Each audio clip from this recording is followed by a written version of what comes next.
Добро утро и од мене. Време е да го започнеме денешното издание на магазин. Многу се радувам што денеска ќе имам можност да зборувам на тема уметност, затоа што и лично тоа многу ме интересира, но пред се ќе раскажеме интересната и успешна приказна, би рекол, на Благојче Бане Наумовски, кој што денеска е професор на факултет за арт и дизајн, но меѓу останатото има толку многу изложби на секаде низ Европа, Америка и така натаму, што неговата кариера е навистина интересна за коментирање.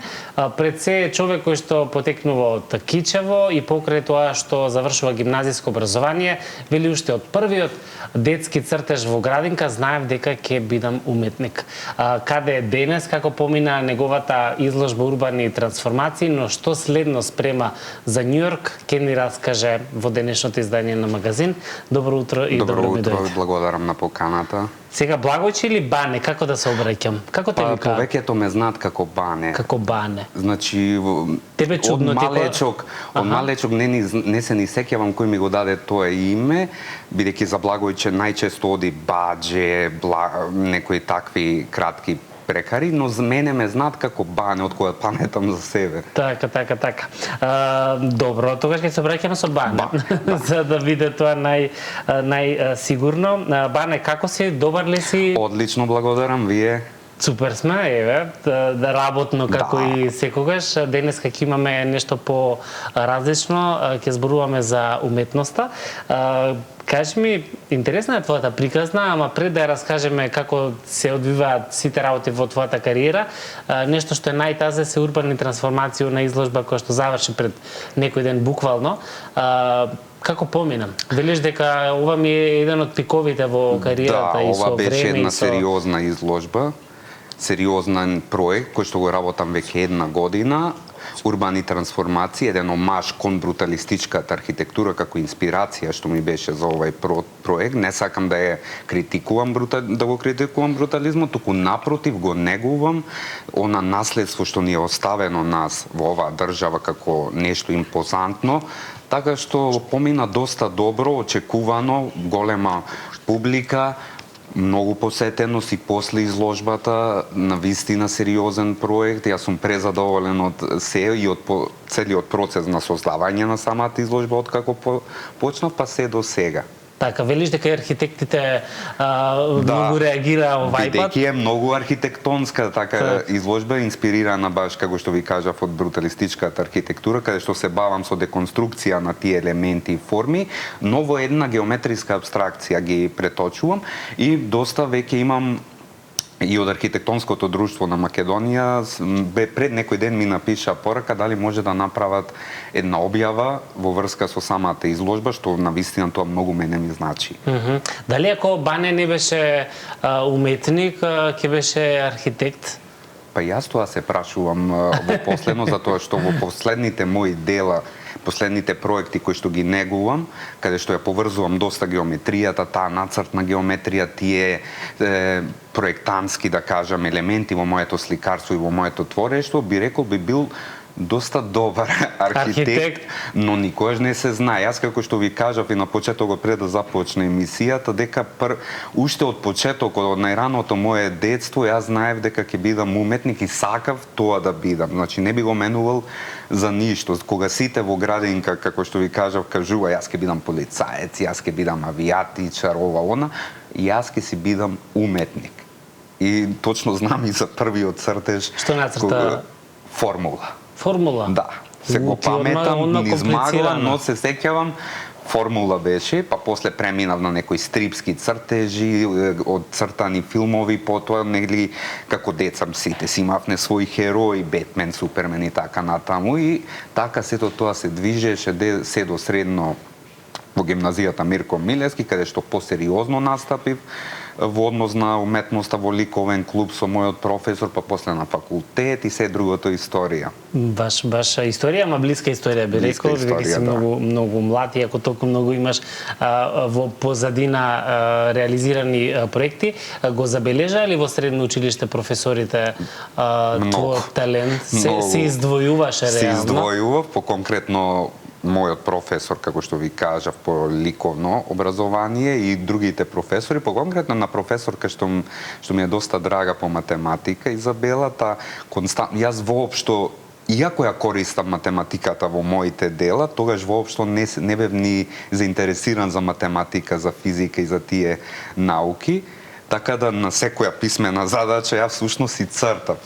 Отколку да ги решавам задачите, додека по другите се криеше дека црташ или не? Не се криев, си цртав едноставно. Математика мене воопшто не ме интересираше, така што кога сега пред неколку години ја сретнав истата професорка случајно, ти реков дека има во тебе нешто математичко, ми вика, зашто во сите твои дела последни баш ја користам математиката, односно во проектот In-Out Energy, што ми беше во Берлин, од 2009 до 2013 година јас користам баш на рентген снимки математички формули, физика, значи за енергијата, за квантната физика, доста истражував за тоа, за да не биде нешто онака сосема лаички, истражував 1-2 години, навлегов во таа проблематика, не дека сум експерт, но од уметничка перспектива доволно за да можам преку мојот јазик уметнички, преку ликовниот мој израз да направам нешто поразлично, да навлезам во сферата на спојна наука со уметност, со што мислам дека тој ми беше еден од доста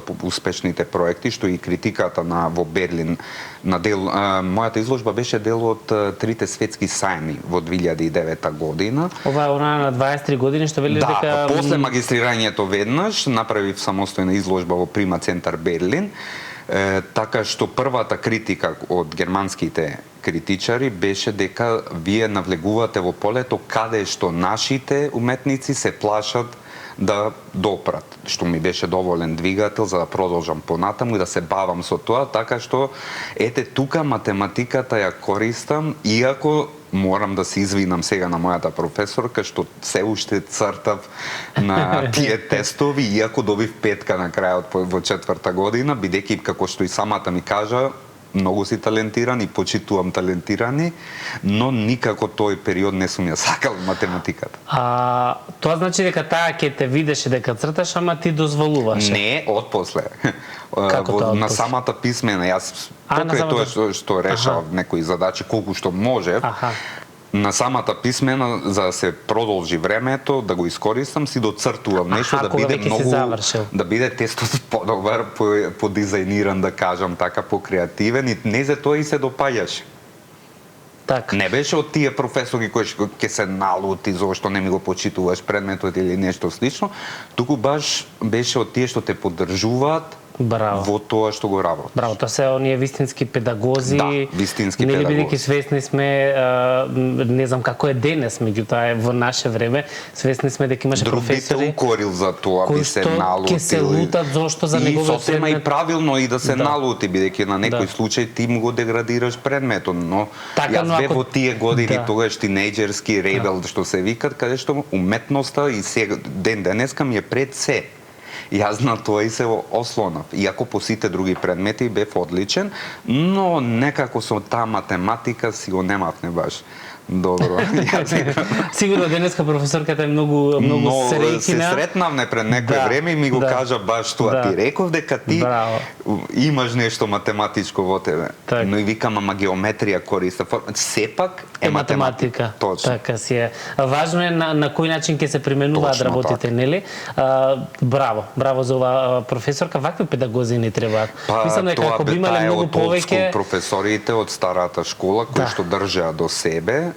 Сега за се знаеме образованието во Македонија како е и до кое дно, да бидеме реални, е стигнато. Не би рекол дно, но би рекол слободен пат надоле.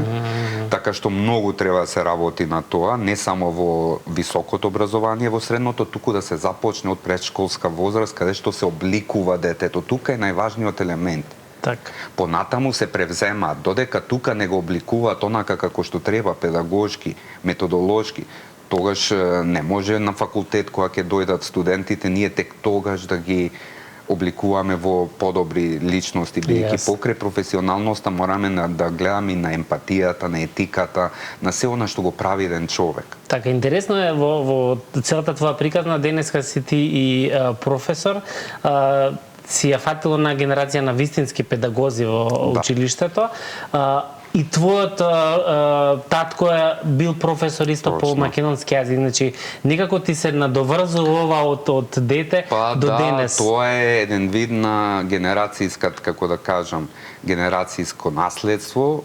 Татко ми беше професор во пензија, е сега професор по литература, по македонски јазик и литература, така што јас го имав тој дел во мене, професорскиот, уште во факултетот за ликовни уметности, кога студирав по предметите акт, каде што покрај тоа кога ќе ги направив сите мои доделени задачи, актови, цртежи, јас на другите им објаснував на колеги помлади што се од помладата генерација, што и друг еден професор го виде тоа и ми го кажуваше дури по предметот методика дека ти си баш за професор. Иако јас тоаш бев контра тоа, баш сосема случајно. Приказната на Европски универзитет започна сосема случајно од асистент, за да не бидам, пошто се бавев со интернационалната кариера, цело време надвор, цело време со проекти, дај сега малце се посветам, викам да го материализирам нештото. Бидејќи во Македонија, кога се сум тука, знаеме дека од уметност многу потешко се живее, знае да се продаде, но знаеме што всушност се продава. Се продава кич, што е многу лошо. Да, тоа е твојот став дека се продава само кич? Се продава само кич.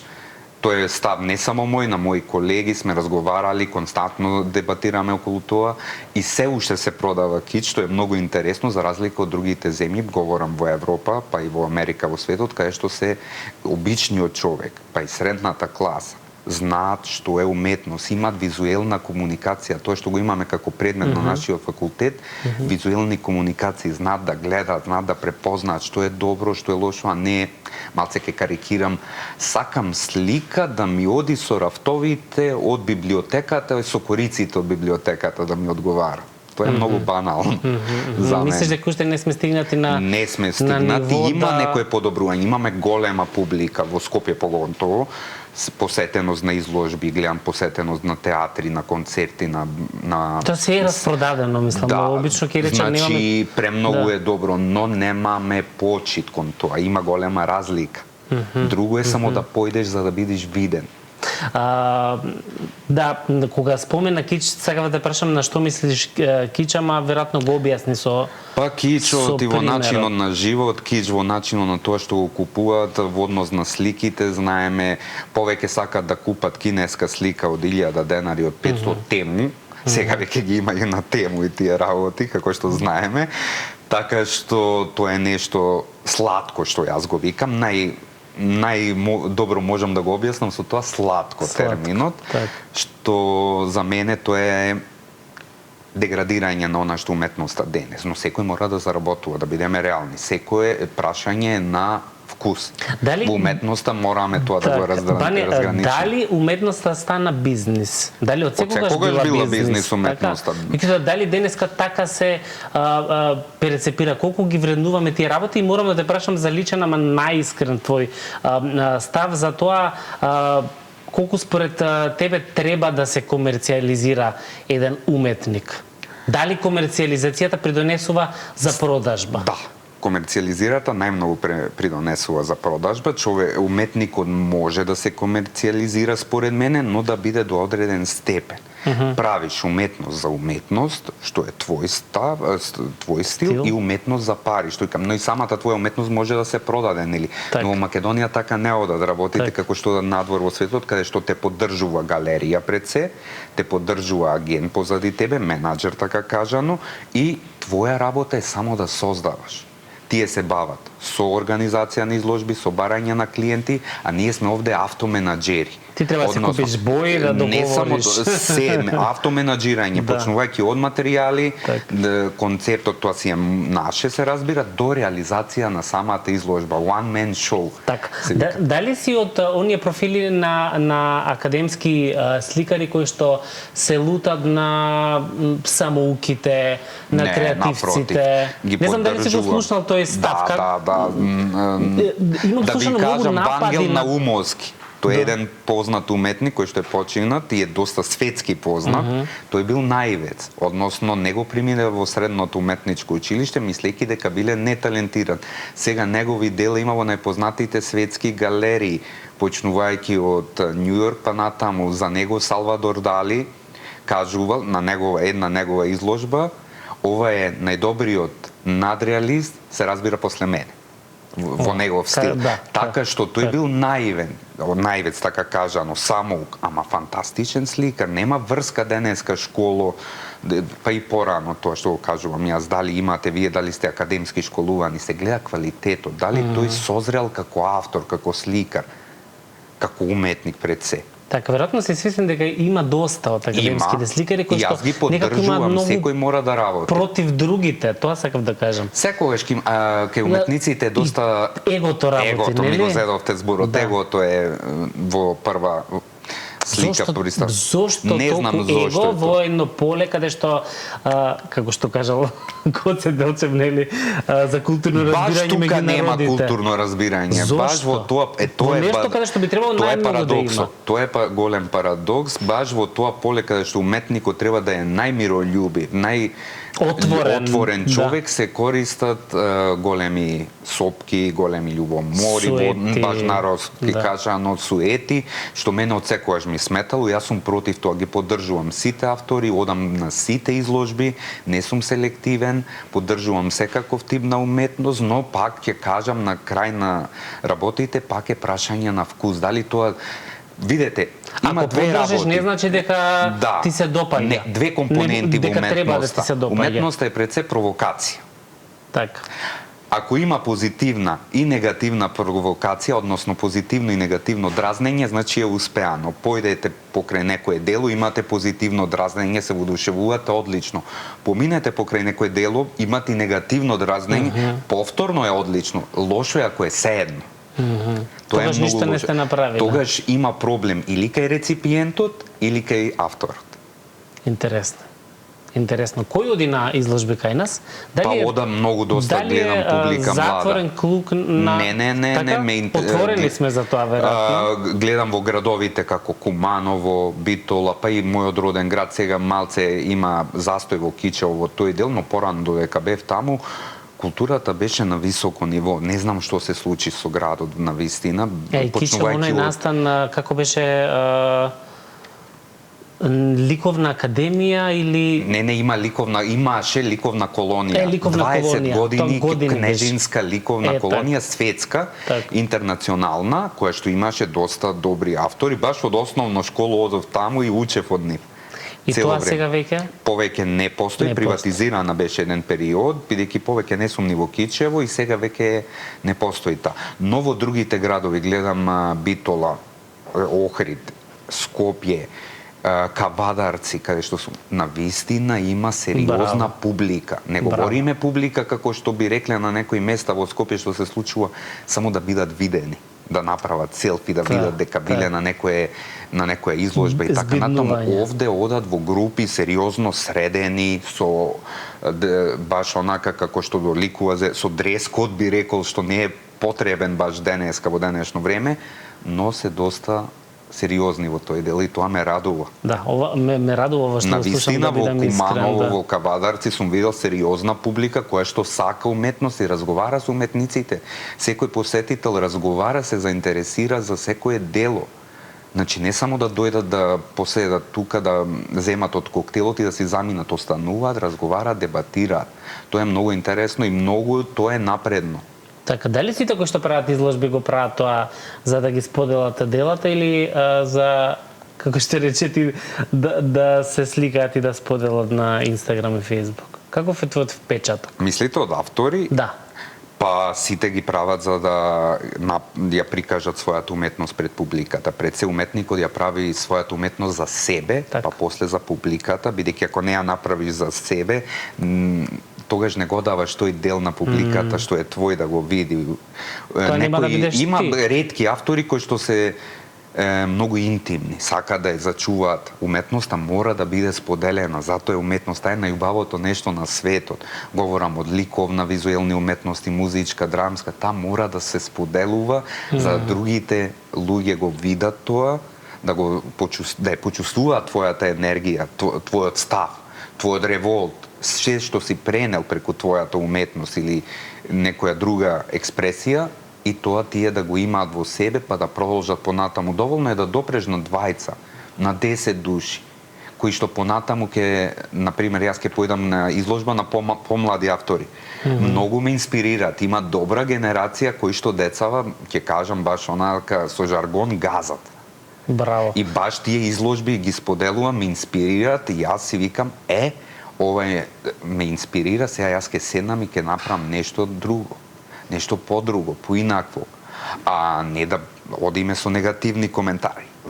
Во типот, знаете, тој не знае, да не кажувам така. Да. Го има и тоа е за име. Тоа е нашето балканско, би кажал, да не зборувам со зона македонското, туку нашето балканско, што постојано е така, но гледам дека растеме.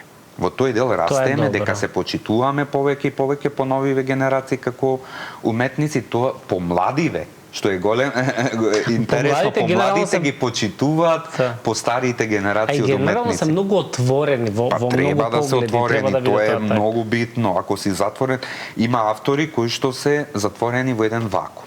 Задоволни од она што го постигнале во својот живот и од тој стил што го постигнале, не сакајки да мрднат напред, да видат дали може нешто да промени. Тој го има веќе комфорната зона, тие го имаат успехот постигнатот, се продава нивната уметност и се останато.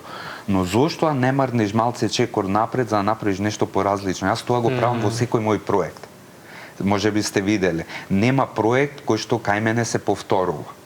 Така сите се некоја барам нова тематика, нови медиуми и така натаму. Значи некои ќе речат ти уште не си дефиниран како автор, бидејќи мора да си со одреден стил, што мислам дека е тотално погрешно. Ако си веќе во еден стил, тоа е дежаву ситуација. Доволно ми е кај некои. Знаеш што ќе очекуваш цело време од тебе. Некои уметници би рекол имат доволно е само една слика да видиш и другите на изложбата се потполно исти. Јас сум против тоа. Мора од дело, зборувам, не само од изложба, туку од дело до дело да има разлика. Да се бара, да се истражува уметноста, иако вика се е направено. Има толку многу во уметноста што може, ако не може да се постигне иновативност преку материјали денес, со идеја секојаш може. Идејата пред се. Идејата секојаш ќе биде инвентивна и иновативна во било кој случај.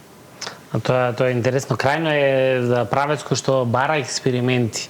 Нема правила, нели? И во музиката, и во театарот, и во филмот, во сите уметности, фотографијата, архитектурата, секогаш, добро, во архитектурата можете да пробате да правите, но функционалноста е доста битна таму. Нека има експеримент, визуелно, но секако тука се и градежници, инженериите, градежниците, каде што ќе му кажат до овде можеш ти да одиш, но мора да таму но гледам дека веќе и во тој дел и функционалноста и естетското се во исто рамниште и импозантни градби, фантастични, футуристички, што се и пред се функционални, што е многу битно, или тоа е најважно во тој дел. Така, како те перцепираат студентите? Како нив близок, би кажал, пријател и така и се поставувам. Тоа е еден мој принцип на работа. Некои професори не би се сложиле со тоа, но јас сакам по-другарски, се разбира, со таа црвена линија. До каде што треба да се оди, со хумор, почнувам со моите предавања, за да малце ги кренам од Сабајле, кога ќе започнеме рано наутро, 9 часот. Насочиш вниманието, веројатно. Тоа е тоа, со хумор да ги насочам, да ги разбудам и така да навлеземе во тематиката и потоа продолжуваме со креативниот теоретскиот, креативниот дел, бидејќи кај нас креативниот дел, односно практичниот е 70%, теоретскиот е 30%. И така има ли инспиративни студенти? Има. Верувајте, сум стигнал. Вака и тебе кои што ти изненадуваат на моменти? Многу, значи би рекол сега генерацијата што ми се апсолвенти, што завршуваат, ми се едни од поомилените генерации, не смеам да бирам, нели но ми се бидејќи се доста талентирани и го има тој културен надпревар, што го кажав, не го видов во оваа генерација културен надпревар меѓу себе. Колегите, студентите да бидат еден од друг се подобри, ново рамки на култура. На почитување на другиот. Дружба, почитување, значи кога разговараат за своите дизајн решенија, си даваат своји критики, значи позитивни, негативни, се со цел да се подобрат се повеќе и повеќе, што многу ме израдува во тој дел. На вистина се изненадив позитивно од таква генерација, пошто постоеле во минатото генерации кои што се во кластери ќе се стават, што е нормално и во мојата генерација на факултет така било. Вака гледам новиве генерации сега веќе се заеднички. Браво. 30-40 души, од кои што 35 се дружат заеднички, создаваат и едниот сака да биде подобар од другиот. И тоа има еден таков надпревар што многу е добро. Тоа е баш таа конкуренција што е здрава. Здрава конкуренција. Здрава конкуренција. Да. Лојална, што би се рекло. Лојална и се почитуваат во однос на работи кои што може да се материализираат финансиски. Па и да си помогнат ако си помагаат треба, константно. Тоа многу ме израдува Браво. и си викам има надеж. Браво за новите генерации. Има голема надеж. Така си е, има надеж за уметност, така не Не се само за радувам уметноста денеска и што... за образованието, гледам има надеж, само треба да се седне и да се работи од повозрастните од нас. Децата знаат што сакаат. Новите генерации, ако нешто не му се допаѓа, затоа и ни бегаат. Факт е тоа. Апсолутно. Некаде при крајот да споменеме за оној голем проект кој што го спремаш, а ќе се реализира во Њу Јорк. Да, сега завршив со урбани трансформации тој проект и сега започнувам со геометрија на материјата, се е насловот. Геометрија на материјата. Геометрија на Добро. материјата, една игра на зборови, каде што ќе настапам со инсталација на цртежи, инсталациона поставка со, би рекол, монументални цртежи во MC Галери, Македонскиот културен центар во Њу Јорк, на 14 ноември. Добро. Тоа ќе биде една така импозантна поставка на која што ќе работам цело лето и дело малце од почетокот на есента и ќе ви да не го откривам. Од прилика вака како Од прилика ќе биде нешто подруго од мене. поразлично. Значи поразлично, но сепак стои геометријата како еден елемент што е доста битен во моето творештво. Па го Значи, пак негувам математика. цел живот. Пак математика, но сега во поинаквен спојна наука со уметност, повторно тоа, но сега одам само преку визуализација, но сакам да го спојам и концептуалното, идејното, текстуалното. Да направам еден баланс помеѓу визуелното и идејното решение. Така. Успеваш да направиш баланс и разлика меѓу Бане како уметник и Бане како професор? Може. Како педагог некако ги си правиш дистанца? Има дистанца, не е голема, но правам дистанца. Истиот сум јас човек. Сите ме знаат како Бане, како таков. И еве и новата функција декан на факултетот за арт и дизајн малце ми ги отежна во позитивна смисла кажано реализациите на изложбите, но успевам да најдам баланс помеѓу едното, другото и третото, декан, професор и уметник. Значи сега си на три столчи, така му доаѓа. Но ги менаџирам. Кога твориш? Кога успеваш да најдеш време за тоа? Успевам благодарение на колегите кои што ми се поддршка, можам да кажам на факултетот за арт и дизајн, кои што се тука, кои што биле пред мене декани, па ми даваат совети за како тоа да го водам, така да благодарение има се уште викам надеж и поддршка. Факултетот за арт и дизајн од секојаш добро функционирало колективот што бил на нашиот факултет, се држиме како едно семејство и останав некако такви. Тоа е разликата помеѓу останатите. Така, наоѓаш време да тркнеш до родно Кичево? Те поврзуваат спомени? Значи, да кажам искрено, лани бев во до Кичево, после 3 години. Не дека не ме влечи, туку сите мои другари се веќе некаде по светот, секој по својот пат од Кичево, така да моите родители се тука, иако се враќаат на викендица во Кленоец, во селото на планина таму. Во кој село рече? Кленоец, над извор веднаш по планината каде што немам слушнато за ова значи селото извор каде што извира реката Треска, веднаш на планината тука е Кленоец, па позади него Еклоец и така натаму. Значи прекрасно село, таму бев да одморам малце. Супер. Заради тоа би одел, а во градот не е искрено. Добро, твоите се тука разбирливо. Си е потребна планина, потребно е малце одмор, после полнење на батерии за нови проекти. Одлично, фати многу Бане за денешно гостување. Благодарам за поканата, многу ми беше мило. Верувам дека малку отворивме дилема околу тема. Тоа е добро, не е конвенционален разговор само за уметност и конкретно за тоа, но отворивме и некои прашања што баш ми е мило што дадов на едно мое видување те дадов кон нешто. Одлично. Од Скопје се селиме во Охрид, односно за крај на денешното издание Владо Јаневски со еден одличен настап од минатогодишниот негов концерт. Уживајте и утре се дружите со Јелена. Чао!